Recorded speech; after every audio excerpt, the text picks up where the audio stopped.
What's good, Commanders fans? What's good? Some good news finally, man. Scary Terry. My guy Terry finally got a deal. And I'm not gonna lie. I was one of the people. I wasn't panicking or anything like that. I wasn't doom and gloom. I did say to keep your eyes open and your antennas up. And I wasn't like, oh, doom and gloom and everything like that. But I was a little concerned. I was concerned. Terry not showing up to mini camps, not coming to OTAs, different things like that. I couldn't blame him for that. And Nick Javala saying that they were far apart on the deal, but 3 years, $71 million, getting paid what he deserved. And I was saying this whole time, if you were going to pay Amari Cooper Ron Rivera, if he was going to pay Amari Cooper $22 million in 2020, you need to pay Terry more than that. It had to be nothing less than $22 million. So Adam Schefter tweeted it out. Nikki Javala tweeted it out as well. She was pretty quick with it. 3 years, $71 million, up to worth $71 million in new money. He got that bag, man. He deserved it. He earned that bag. The play that I forgot to mention in a couple of my videos, that Buccaneers game when we beat Tom Brady, when that man went across the middle and caught the ball, and I think Whitehead was his name, the safety, and they just lit Terry up, and he got up and started beating his chest on that third down play. I was like, you got to pay that man. You got to pay that man. Gary Gilbert, 8 quarterbacks, Mawson, Darius Slay, Case Keenum, Colt McCoy, Heineke, Fitz, so many recipes, Dwayne Haskins, so many quarterbacks this man has played with over a span of 3 years. 8 different quarterbacks. Ridiculous. Kyle Allen. So I'm probably forgetting 2 more quarterbacks.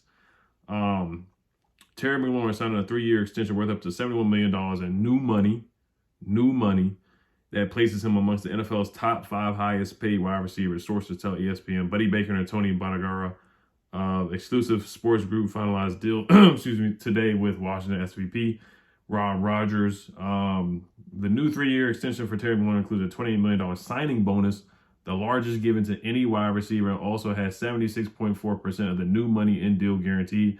The deal contractually ties the 26-year-old Terry McLaurin to Washington through the 2025 season. So he's going to be 30 years old when he's a free agent. And we needed this, man. My confidence level in this offense has gone up the roof. Like Jahan, him playing well in OTs and training camp, I'm buying in. In minicamp, I'm buying in on Jahan. I was happy when we picked Jahan at 16. I was excited when we got him. I always thought he was going to be good. Seeing him at Penn State, cooking Maryland, whoever in the Big Ten, Ohio State, cooking everybody that he played against. Him, Jahan, and Curtis Samuel, if he can give me 10 games, that's all I'm asking for is 10 games. Give me 10 games. Give me 10. I'm not going to start off with 17. I'm going to say give me 10 games out of 17.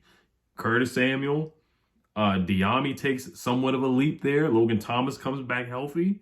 Cole Turner, John Bates, Gibson, Brian Robinson, Carson Wentz plays at a mid-level quarterback. Give me top 15 quarterback play. Terry McLaurin, Jahan, Cam Sims. Throw Cam Sims in the mix too.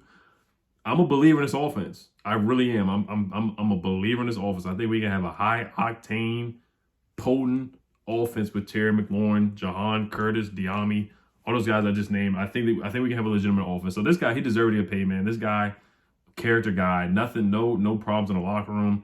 He could have complained so many times. He could have requested a trade with all the quarterback carousels he's been through. The money that he deserves. Them taking the time that they took. They didn't take too long.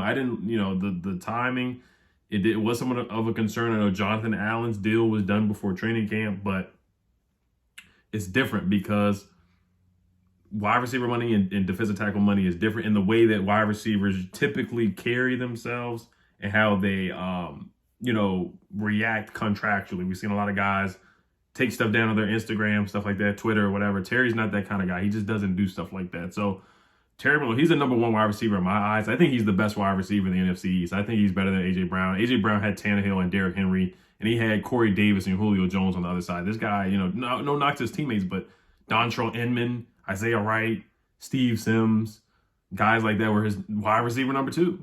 They were his wide receiver to Cam Sims. I like Cam Sims, but those were his wide receiver number 2 the past couple of years. De'Ami Brown. Those were his wide receiver number 2 the past couple of years. That's what he had to play with. That's what he's been playing next to. And Terry McLaurin getting double team, bracket coverage, guys being physical with him all the time. He's a guy that can take a slant route and take it up the field for 70 yards. And nobody can check him. And nobody can catch him. 4.3 speed. Terry McLaurin deserved his money. He did. Christian Kirk, You know, him getting that deal, it raised the price up for wide receivers. You look at other guys that have gotten deals. Tyreek Hill saw that money. He was like, yeah, I need to get paid. Devontae Adams saw that deal. He was like, I need to get paid. A.J. Brown got paid 4 years, $100 million. Now, he's not making as much as A.J. Brown, which I'm not 100%. I'm happy with it for the team. 23 mil instead of 25 mil, because I was saying 25 mil. I was like, okay, it most likely will be a 4-year, $100 million deal. That's what I was thinking, honestly, for Terry, because I know I was like, okay, he probably wants to match what A.J. Brown got. I know Deebo Samuel hasn't got paid yet, DK Metcalf. Those guys looking for their money too. He got paid a little bit more than DJ Moore, 3-year, $61 million deal, which I think he's better than DJ Moore. DJ Moore is really good, but I just think Terry's better than DJ Moore. Stephon Diggs, 4 years, $96 million.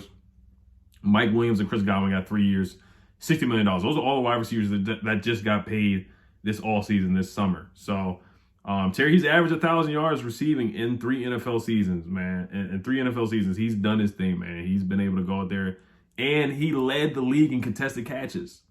The pass where Taylor Heineke threw the YOLO pass against the Falcons, everybody was like, no, no, no, no. I was like, yeah, because Terry's going to catch the football. That's why I was like, that's a good pass. That's why I didn't mind the pass, because I knew he was throwing it to Terry Mclaurin. I was like, Terry's going to get it. So I didn't have a problem with Taylor Heineke throwing that pass. So I'm happy with the deal, man. I think we needed some good news, especially with the whole stuff with Dan. I have not been following at all. I don't follow that stuff with the subpoena and all that stuff. I just don't, because I know somehow, some way Dan is going to get away with whatever's going on. He's going to get away scot-free. I think he's finessing it because he's like denying it. He said he's not going to show up. Then I think I was listening on radio today. His lawyer is not going to be available another day. So he's just like finessing and pushing it back and stuff like that. So, I don't want to get too much of it. But like I said, I see Dan coming out scot-free. I just don't see him being forced to sell the team. I know he's in court now, but I just haven't followed it at all. And I will not follow him until they really force him to sell or they come to a conclusion of what's going to happen. So, but Terry's that guy, man. He's that guy. He is that guy. He's that guy, pal. He's that guy. 1,053 yards. So I just need him and Carson to get that chemistry, man. Get in training camp. I know he hasn't talked to Jahan Dotson yet. My Terry McLaurin jersey is on the way. Shout out to my wife for getting me that for Father's Day. It is on the way. My son is on the way. So this probably will be the last video before he's born. The due date's July 4th. So we'll see what happens whenever he arrives. But good news, man. We needed some good news in DC. We really did. We needed some good news here. This is what we needed. And I think this offense can be seriously I'm going to say top 15. Carson plays, just gives us mid-level average quarterback play. With Terry, you got a legitimate wide receiver core with Terry, Jahan, and Curtis. Logan Thomas comes back whenever he comes back. Cole Turner, all those guys. Antonio Gibson, the offensive line is solid too. And Ron Rivera, this is a good move that he needed to make happen. And I wanted to see him to make this move. He was not able to make this move happen. And it had to be a trade or if it fell into franchise tag territory, like Brandon Sheriff, then I was basically gonna be done with Ron. I was like, yeah, it's just time. I think I would have been like the writing on the wall, how things play out with coaches and players. I was like, yeah, but yeah, Ron. He I'm not gonna say he proved me wrong, but this was a good move by Ron and company. I know the Martys, they're the GM, but we all know Ron is the head of the snake, and he's the one that has the I'm not gonna call everybody puppets, but he's the one holding the things up and pulling the strings right now. We already know that, but. Shout out to Warpath. He said Terry Tuesday. That's what we're going to call it today. Taco Tuesday, Terry Tuesday. All right, you guys have a good day. Great one. Hail to Commanders. Peace.